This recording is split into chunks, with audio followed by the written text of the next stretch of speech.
La vie chrétienne va au-delà des réalités de la foi, car la foi est appelée à traverser les difficultés. Donc pleurer ne veut pas dire que tu as perdu la foi, car il y a des lames qui sont source d'élévation. La vie chrétienne n'exclut pas la honte. Donc si tu es en train de pleurer, c'est que tu as très bien commencé comme Jacob regardait sa souffrance, mais Dieu voyait Israël. La vie chrétienne, bien-aimée, n'exclut pas la souffrance, car on ne commence pas la vie sans pleurer. Si tu commences sans pleurer, c'est un problème.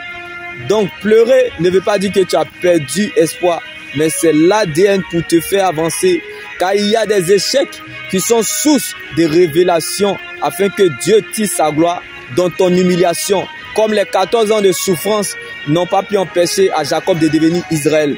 C'est que ton règne est possible.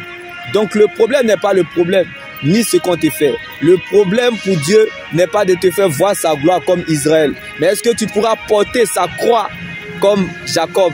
Est-ce que tu pourras la garder? Est-ce que ton cœur est suffisamment prêt à affronter ce qui arrivera lorsque Dieu t'aura déjà exaucé? Car ce que Dieu cherche et veut bâtir en toi a plus de valeur que ce qu'il veut te donner. Moque-toi de tout, sauf d'une personne qui cherche Dieu. Car il peut être Jacob à 16 heures, mais avant le lever du jour, devenir Israël. Heureux l'homme qui cherche la présence de Dieu malgré les difficultés, car Jésus n'abandonne jamais ceux qui le cherchent et Dieu ne permettra jamais que ses saints connaissent la décomposition.